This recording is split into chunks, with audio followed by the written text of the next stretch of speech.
see if I can shorten this up a bit. I tried this twice before and they got out of hand. I rambled down the rabbit trail and out in the weeds, and it always tied back to what I started with somewhere, but the last one ended up being about 30 minutes, and it's not 30 minutes worth of material. So, yeah. Okay. A while back, I bought the Hornady headspace and bulk comparator, but I only load for 223 right now, so I only need one set. I got I figure might as well grab them all. It gets, you can pay now or you can pay later. It costs more later. So what I did was I took an idea. I've seen where people build little shelves that hold them all and all that, but I only need the one. So I took a scrap piece 2x2 and I made this.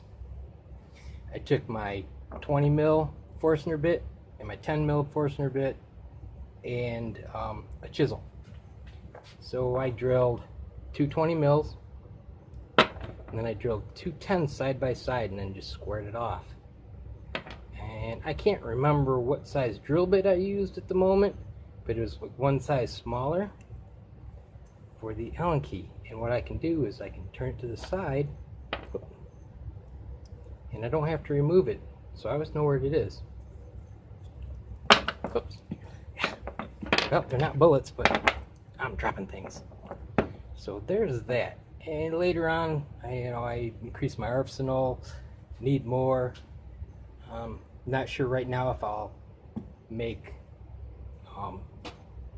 the shelf or make a shelf that holds individual ones, just do a better job. And then all I have to do, instead of picking out pieces and they're rolling around, pick the block out and be on my way, accomplishing things. So there's the first order of business. Let me pause so I have sections that I can come back to, so when I ramble it's easier to edit, because who knows how long this could end up being. Alright, here back. Alright, what was I off to next? Okay, I'm going to take Kenny's advice and try the Satterley method for load development. A little more efficient, save a little money maybe, if all goes well.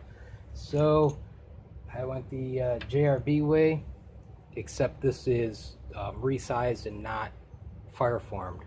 I'm reloading for two ARs that are, for all intents and purposes, the same manufacturer for each part, but barrels are never exact, even though when they're made by the same company to the same specs. So problem with fire formed is even my 225s slide right through. And since I'm loading for two, chambers aren't identical either. So I used a formed one, and my 224s fit nicely.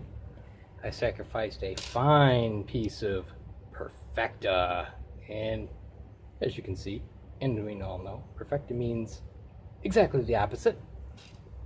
But instead of drilling it out and all that, finishing that would work the same, but I just happen to have a bicycle spoke. I flatten the end and fits right in. Now I did, every time I get a piece of brass, I do the flash hole, so yeah, that's opened up, but it works. Even with that way off, it works, so not a problem.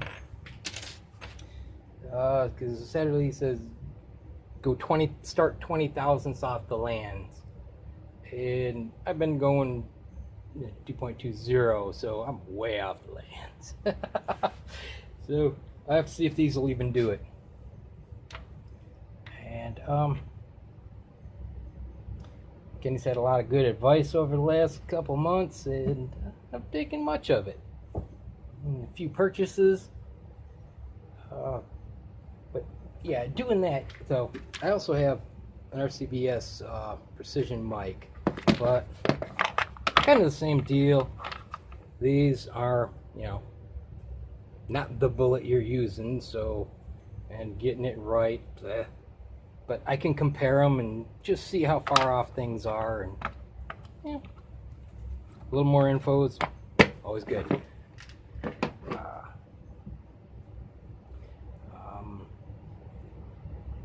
Let's see, what was the next thing?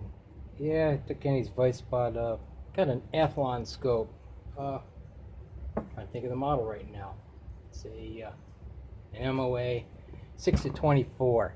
So, I mean, I'm only going 100 to 300 yards, so it's plenty. I never had a scope before, so 2 weekends ago was the first time I used it. I've only been in the range 2 weekends, so 3 times. Spent a lot of time mining. Luckily, I can't get clip-on wheel weights and stuff, but I can mine the berms at my shabby range, where that hardly anyone's ever at. I think they have like 100 members, and most of those are trap shooters. So I spent 2 or 3 hours out there one day, just, you know, mining away, not a soul. So, yeah, there's that bonus. But then if I'm looking to glean information and learn from other people, not so much gonna happen, which is the downside. Of course, there's no waiting for a ceasefire. Everyone just goes, "Hey, you ready? Yeah, okay." Then if there's anyone there, and if there's 1 or 2, that's a lot. So one thing would be really nice, and well, JRB, you, sir, are bad influence. No, not really. You influenced me to go out and buy a Magneto Speed V3 because the Sporter just don't cut it. It's too cut down. There's just a few features that I desire that it doesn't have. It'd be nice to save $200, but can't put that on a shotgun. You can't use the pick rail mount and a whole bunch of other crap. You know, maybe not a whole bunch, but a few key features. Of course, on my rifle, I found out I can't use the pick adapter anyway because my barrel is 1/4 inch too long and will block the first sensor. Yeah, it just never ends. But going back to that, what would be nice is, you know, I mean, that thing, they go for like 3. I got it. I actually got it for $340. Who was it? Was it Optics Planet or Midway? I can't remember which. Actually have it for $340, and I added in just enough other things. Some I needed, some, yeah, I could use this to get free shipping, and yeah, instead of $380, $40. But it would be nice.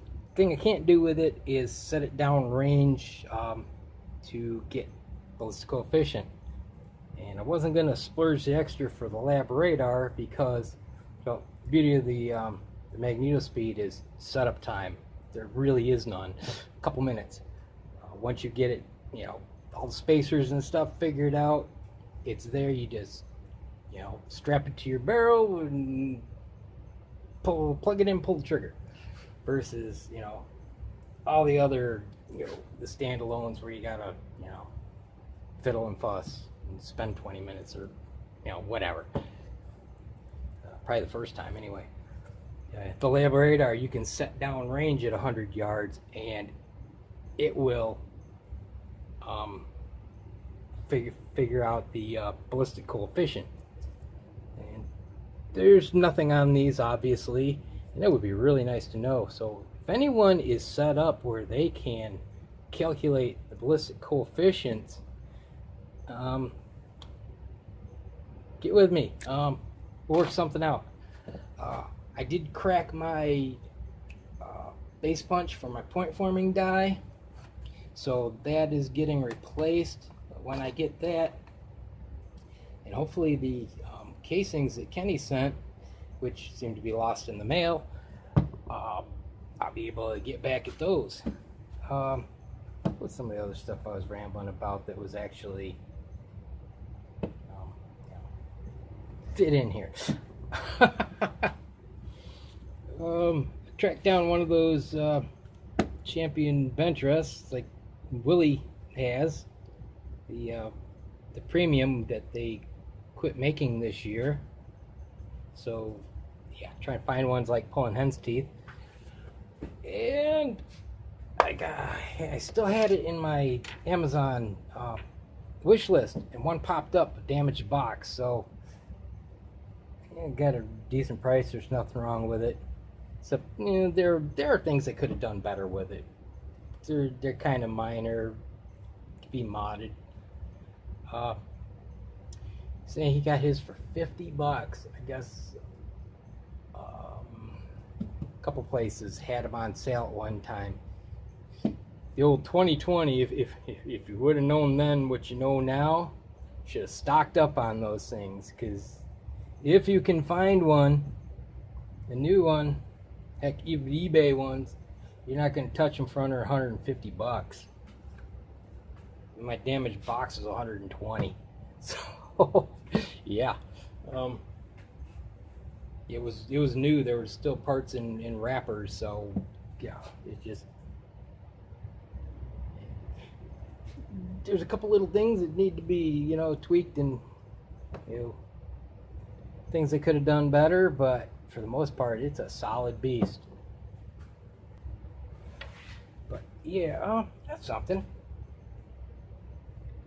Yeah, I made this. Now, last one out was my copper, my faux copper designer bullets, which really boils down to, I'm almost positive how clean they are. The lube. Now somebody commented that, you know, too much Lemmy Shine.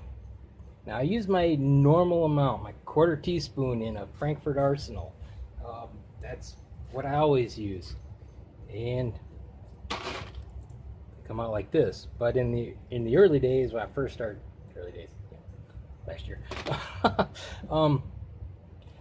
when I would de-rim, I was still learning how much lube to use, and I was using a bit more, and it would actually, once it pressed through, it turned black.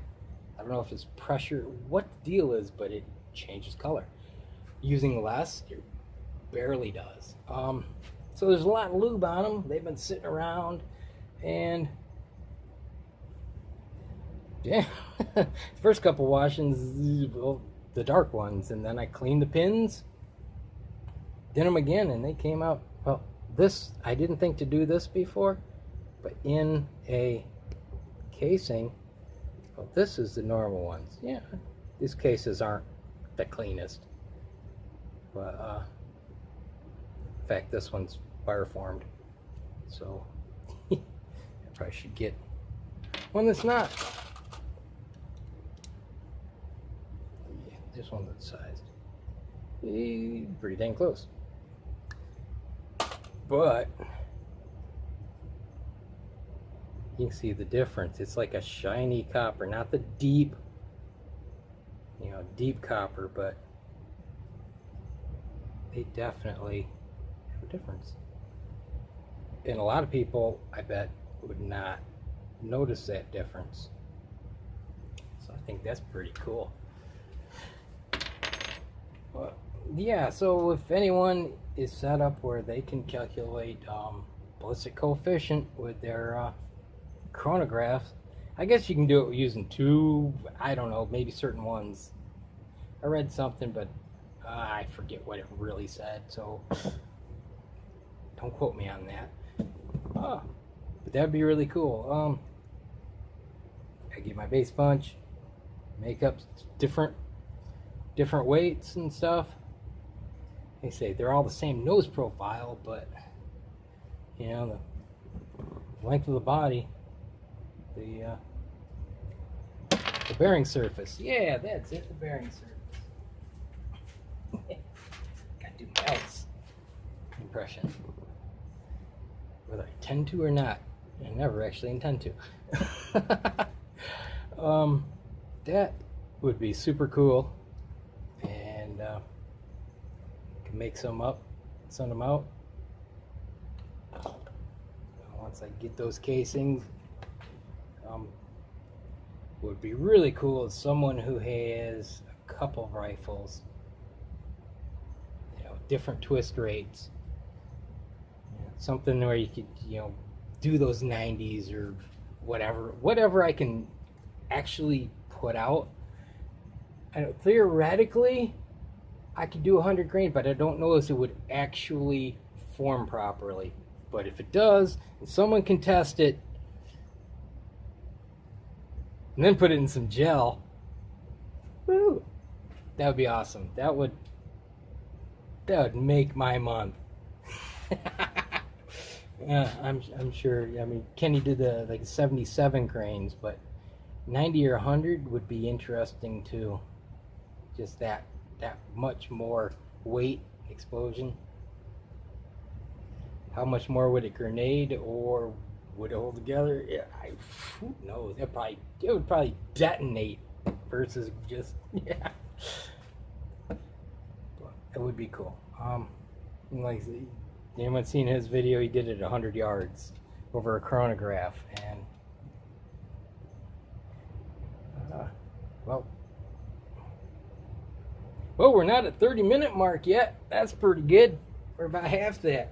I didn't ramble on nearly as much. I just wonder if I left anything out. Well, if I did, I guess I'd go through the other ones, edit them in, and fill in the blanks. But I think I pretty much covered it. Yeah, because like I said, the fire formed, the necks are too big, and all I've got is a full-length sizing die. So I can't just do the neck. I don't know. There may be a trick for that I don't know, but I really don't want to mess with things. You have to readjust and all that fun stuff. So, yeah, I mean, I bought a universal decapper, but that's as far as as it did that. Oh, let me see. No, like I said, if I come up with anything else I can think of, I'll throw it in from the other videos and make this one longer. Hopefully just not as long as the other ones. But we are encroaching rapidly. Alright, well, I'll leave you with that, and I'll see you sometime. God bless. Thank you, fellow YouTubers. If it weren't for you, I would be nowhere. I would still be wondering if I should even start.